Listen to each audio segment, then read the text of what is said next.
आज शाम करीब करीब 7 बजे दिल्ली में लाल किले के पास सुभाष मार्ग ट्रैफिक सिग्नल पर i20 हुंडई गाड़ी में एक ब्लास्ट हुआ है। ब्लास्ट के कारण आसपास की कुछ गाड़ियां और कुछ मार्ग पर जा रहे लोग भी इंजर्ड होने के समाचार हैं।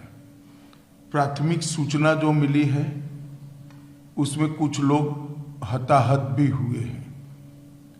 ब्लास्ट की सूचना आते ही 10 मिनट में Delhi crime branch, Delhi special branch की टीमें स्पॉट पर पहुंची है।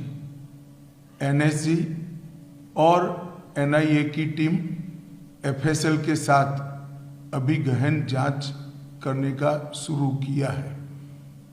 आसपास के स्थान के सभी सीसीटीवी कैमरा और बाकी सब चीज़ों की जांच के आदेश दे दिए गए हैं।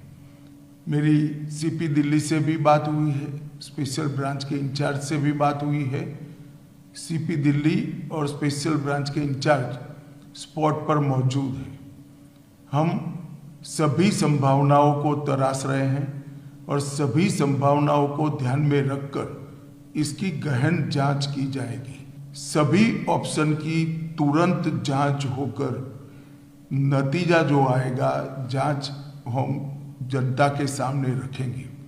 मैं कुछ ही देर में स्पॉट पर भी जा रहा हूं और अस्पताल में भी मैं तुरंत जाऊंगा।